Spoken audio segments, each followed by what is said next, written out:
നമസ്കാരം. ഇന്ന് 2024 മെയ് 15 ബുധൻ. ദേശാഭിമാനി മുഖപ്രസംഗം. അവതരണം രമ്യ മനോജ്. ഉപരിപഠനം ഉറപ്പ്. 10ാം തരം പാസ്സായ മുഴുവൻ വിദ്യാർത്ഥികൾക്കും ഉപരിപഠനത്തിന് അവസരമൊരുക്കും വിധം സംസ്ഥാനത്ത് +1 സീറ്റുകൾ വർദ്ധിപ്പിച്ച സർക്കാർ നടപടി തികച്ചും സ്വാഗതാർഹമാണ്. അഭിരുചിക്കനുസരിച്ച് വിഷയങ്ങൾ തിരഞ്ഞെടുത്ത് ഭാവിയുടെ അടിത്തറ പാകാൻ ഹൈസ്കൂൾ വിദ്യാഭ്യാസം പൂർത്തിയാക്കിയ എല്ലാവർക്കും ഇതോടെ സാധ്യമാകും. 73,724 സീറ്റ് വർദ്ധിപ്പിക്കുക വഴി 5,37,680 സീറ്റ് 10ാം ക്ലാസ് പാസ്സായവർക്കുള്ള ഉപരിപഠനത്തിനായി തയ്യാറായിരിക്കുന്നു. ഹയർ സെക്കൻഡറിയിൽ 4,33,231 സീറ്റും വൊക്കേഷണൽ ഹയർ സെക്കൻഡറിയിൽ 33,030 സീറ്റും നിലവിലുണ്ട്. ITIയിലെ 61,429 പോളിടെക്നിക്കിലെ 9,990 ചേരുമ്പോൾ 5,37,680 സീറ്റായി. സംസ്ഥാനത്ത് സ്റ്റേറ്റ് സിലബസിൽ SSLC പരീക്ഷ ജയിച്ച 4,25,563 പേരും CBSE സിലബസിൽ വിജയിച്ച 60,272 പേരും ICSE സിലബസിൽ വിജയിച്ച 7,185 പേരും ചേർത്ത് 4,93,020 പേരാണ് ഉപരിപഠനത്തിന് യോഗ്യത നേടിയിരിക്കുന്നത്. ഇവർക്കായി നിലവിലുള്ളതോ മേൽപ്പറഞ്ഞ 5,37,680 സീറ്റ്.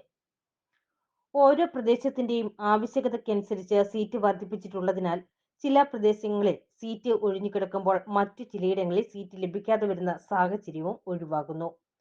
കൂടുതൽ അപേക്ഷകരുള്ള തിരുവനന്തപുരം, പാലക്കാട്, വയനാട്, കോഴിക്കോട്, കണ്ണൂർ, മലപ്പുറം, കാസർഗോഡ് ജില്ലകളിലെ സർക്കാർ സ്കൂളുകളിൽ 30%, മറ്റു സ്കൂളുകളിൽ 20% മാർജിനൽ സീറ്റ് വർദ്ധിപ്പിച്ചിട്ടുണ്ട്.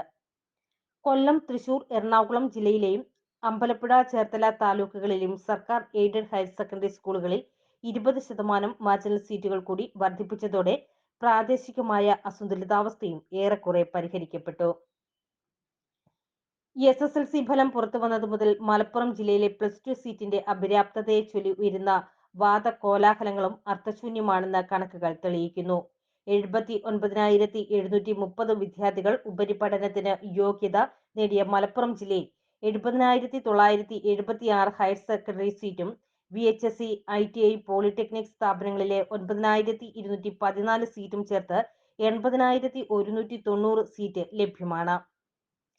ജില്ലയിൽ ഉപരിപഠനത്തിന് അർഹത നേടിയവർക്ക് അവസരം നിഷേധിക്കപ്പെടുന്നെന്ന മുറവിളി അവാസ്തവമെങ്കിലും അത് ബോധപൂർവം ഉയർത്തുന്നവർക്ക് ലക്ഷ്യം മറ്റു പലതുമാണെന്ന് സംശയിക്കേണ്ടിയിരിക്കുന്നു.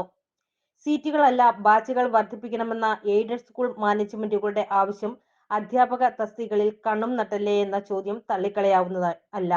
എന്നാൽ വിദ്യാഭ്യാസത്തിന്റെ മൂല്യം വർദ്ധിപ്പിക്കുന്നതിന് പ്രാധാന്യം നൽകുന്ന സർക്കാരിന് കച്ചവടക്കണ്ണോടെയുള്ള അത്തരം സമീപനങ്ങളെ അംഗീകരിക്കാൻ നിർവാഹമില്ലെന്ന് പ്രത്യേകം പറയേണ്ടതില്ലല്ലോ.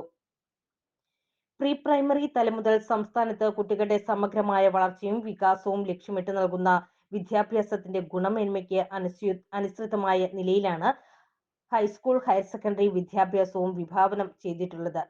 മെച്ചപ്പെട്ട അടിസ്ഥാന സൗകര്യങ്ങളും അനുബന്ധ സൗകര്യങ്ങളും ആധുനിക സൗകര്യങ്ങളും higher secondary, vocational higher secondary, ITI, polytechnic വിദ്യാഭ്യാസ സ്ഥാപനങ്ങളിൽ ഒരുക്കിയിരിക്കുന്നു. അതേസമയം കോഴ്സുകൾ തിരഞ്ഞെടുക്കുന്നതിൽ വ്യക്തമായ വിവേചന ബുദ്ധി ഉപയോഗപ്പെടുത്തുന്നതിൽ വിദ്യാർത്ഥികളും അച്ഛനമ്മമാരും വേണ്ടത്ര ജാഗ്രത പുലർത്തുന്നുണ്ടോ എന്ന് സംശയിക്കേണ്ടിയിരിക്കുന്നു. തൊഴിൽ സാധ്യത എന്ന ഒരൊറ്റ ധാരണയുടെ അടിസ്ഥാനത്തിൽ ശാസ്ത്ര, കൊമേഴ്സ് വിഷയങ്ങളിലേക്കുള്ള തള്ളിക്കയറ്റം +1 പ്രവേശനത്തിൽ പ്രതിസന്ധി സൃഷ്ടിക്കുന്നുണ്ടെന്ന് പറയാതെ വയ്യ.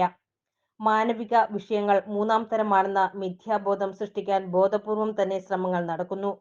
ചരിത്രവും രാഷ്ട്രീയവും സാഹിത്യവും കലയും തത്വചിന്തയും മറ്റും മാറ്റി നിർത്തിയാൽ മനുഷ്യൻ ബാക്കിയുണ്ടാകില്ലെന്ന് നല്ല ബോധ്യമുള്ള കച്ചവട ബുദ്ധികളാണ് അതിന് പിന്നിൽ പ്രവർത്തിക്കുന്നത്. അതിൽ വീണുപോകാതെ വിദ്യാർത്ഥിയുടെ അഭിരുചിക്ക് അനുസൃതമായ കോഴ്സുകൾ തിരഞ്ഞെടുക്കുന്നതിനുള്ള വിവേചനാധികാരം ഉപയോഗിച്ചാൽ +1 പ്രവേശനവും തുടർന്നുള്ള വിദ്യാഭ്യാസവും മൗലികമായി തീരും. അതിനുള്ള എല്ലാ സാഹചര്യങ്ങളും ദിശാബോധമുള്ള വിദ്യാഭ്യാസ വകുപ്പ് ഒരുക്കിയിരിക്കുന്നു. ദേശാഭിമാനി മുഖപ്രസംഗം ഇവിടെ പൂർണ്ണമാകുന്നു. നന്ദി, നമസ്കാരം.